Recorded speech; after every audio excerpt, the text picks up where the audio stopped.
We get into the first topic of conversation on today, folks, and it's Alabama football in terms of week one of the regular season. There have been rumors going around. Nothing has been confirmed, but there have been rumors going around about how if Alabama is not able to play USC, the Southern California Trojans, who would it face in week one? And there's a certain Big 12 team that has come up in the rumor mill as the possible opponent for the Crimson Tide. That would be the TCU Horned Frogs. And though Alabama's athletic director, Greg Byrne, and also TCU's athletic director, Jeremiah Duntai, have both kind of shot down these rumors, when you look at California for right now, the state of California, since the outbreak of the coronavirus pandemic hit the U.S., California has been one of those areas that in lockdown and shut down. Not a lot of people traveling out, not a lot of people coming in. They've got the stay-at-home order going on, and according to the LA Times, CNN, also the governor of California has stated how the stay-at-home rule for resident citizens in the area will go on for at least another 3 months. So right now, we're in mid-April, so we're looking at a stay-at-home order going up until July, August. So even at that time, you're still looking at evaluations, people checking the data, checking the analytics, seeing is the state clearing up, is it cleaning up, is it getting better? So right now, with the stay-at-home order going on for another 3 months, there is the possibility of if the state of California is not ready, right, it's not going to allow residents, programs to travel outside the state or people to come inside the state and trying to not be exposed to the virus by any known means possible. So if USC is not able to travel to play against the Crimson Tide, then Alabama's got to come up with a plan B. It has to come up with an alternative plan, seeing how the matchup is scheduled for Saturday, September 5th inside AT&T Stadium in Arlington, Texas. Now, along with USC having some issues, the California Golden Bears, who are in Berkeley, have issues as well because TCU is scheduled to play Cal on that same day, Saturday, September 5th. So TCU would have to travel up to California. Once again, if California, the state's there, if no one can travel outside the state, then Alabama, TCU, they've got to come up here with a plan. Now, according to an article in Bleacher Report from one Clay Helton, the head coach of the USC Trojans, he's even thought about having an 11-game conference-only schedule for the Pac-12. Now, does this mean the Pac-12 will sacrifice all of its season-opening non-conference games? Does this mean the Pac-12 has a conference championship game? Does this mean the Pac-12 goes to the college football playoff? We don't know, not sure, but this is one Clay Helton, head coach of the Trojans, at least putting the idea out there that, an 11-game conference schedule for the Pac-12 would not necessarily be a bad idea, just seeing how California is battling in the heat of this whole coronavirus. So that's coming from Clay Helton. And then the athletic director for TCU, as I mentioned, Jeremiah Duntai, according to this tweet here from David Davidson here, the reporter for TCU who covers the Horned Frogs for the Fort Worth Telegram Star. He talked about how Drew Davis, who covers TCU for the Telegram Star, he spoke on how even though the Horned Frogs are in position, they're planning to take on Cal. They want to face Cal. They're getting everything set up to face the Golden Bears. In the event that it cannot happen, in the event that it doesn't happen, they want to look at an alternative plan. They want to have a plan B ready and in place. So even with rumors being shot down, you see from Alabama's angle, you see from TCU's angle, you even see from USC's angle, if something were to happen to where Alabama can't play USC, TCU can't play Cal, no Pac-12 team can play in week one of a college football season, there's got to be a plan B. There's got to be an alternative idea, an alternative motive here in play. So the idea that has come up is Alabama taking on TCU to start the season in AT&T Stadium. And I wouldn't mind having that idea happen just due to TCU traditionally a pretty solid program. I mean, since it came to the Big 12 in 2012, we're looking at 5 winning seasons, including 3 10-win seasons in 2014, 2015, and 2017. Gary Patterson, to me, one of the more underrated coaches within the conference. TCU traditionally or typically has the Big 12's best defense. Now, in terms of college football as a whole, they have one of the more solid units. Going back to 2014, TCU gave up 19 points a game.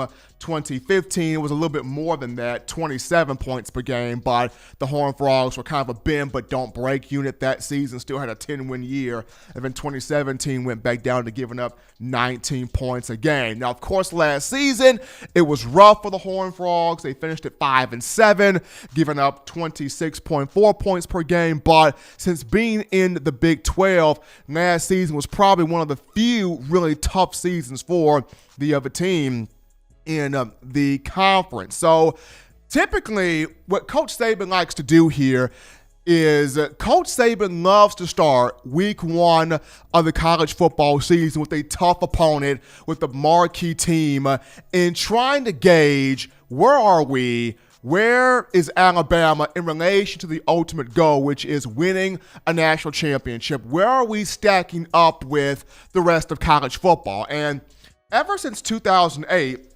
Saban has done a solid job in scheduling some of the biggest marquee or some of the traditional headline big powers that be in the sport. 2008, Alabama took on Clemson. 2009, you have Virginia Tech. 2012, Crimson Tide had Michigan, the Cowboy Classic. 2013, Virginia Tech again.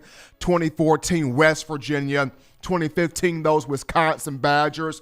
2016, USC. 2017, Florida State.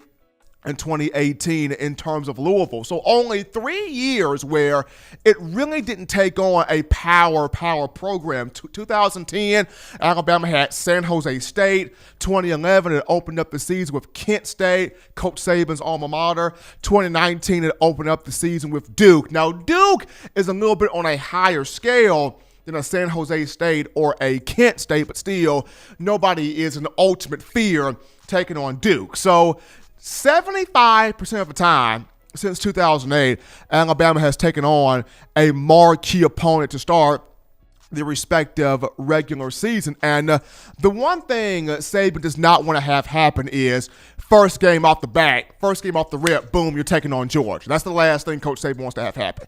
First game off the rip, your biggest test, your biggest trial, your biggest hurdle, your biggest matchup is Georgia in week 3 of the college football season.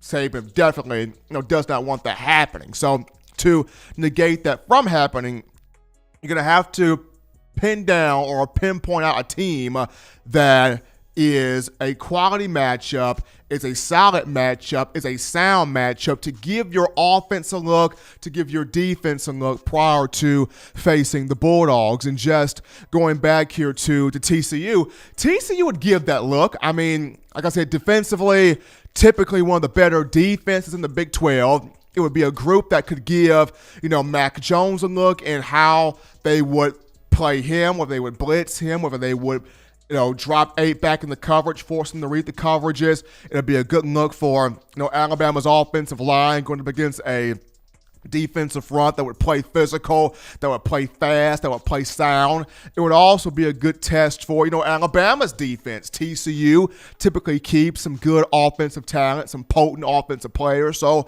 an opportunity for Pete Golding, for Sal Sunseri, for Carl Scott, for also Charlie Strong working as a defensive analyst to get things prepared where TCU's offense is concerned, to hit them in the mouth, to either blitz their passing game, to come out for their running backs, to frustrate, its group at wide receiver or its group at tight end. So it would be a quality matchup. It would be a quality draw because people want to see Alabama play, but people actually also want to see Alabama play against a good team, a sound team, a productive team. So a good draw there. It'd be a pretty solid matchup. It would be, a marquee matchup people could watch on TV, and TCU is no pushover. So as much as we would like to see Alabama play USC, right? As much as we want the situation in California to clear up, things to get better, things to improve to where if USC could travel to Texas,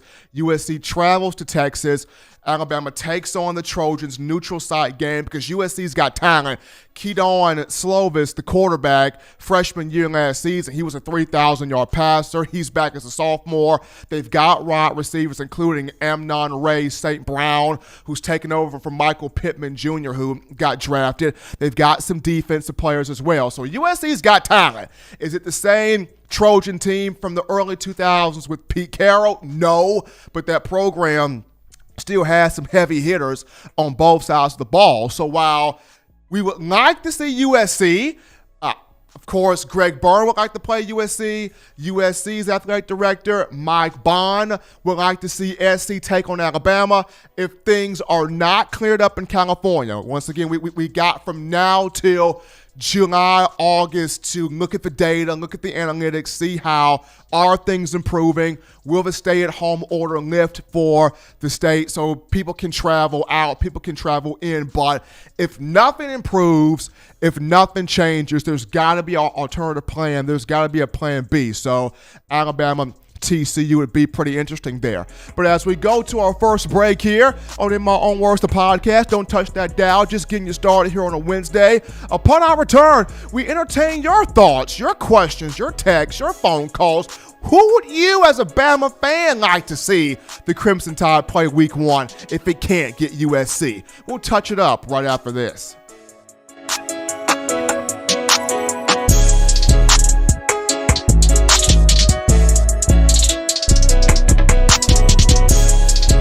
Every sports fan deserves the proper representation. Whitwell Sports introduces to you the Title Towel. Wave that Title Towel in the air like you just don't care in support of Nick Saban and the Alabama Crimson Tide. Only $9.99 and it lasts a lifetime. Head on over to whitwellsports.com and get your Title Towel today.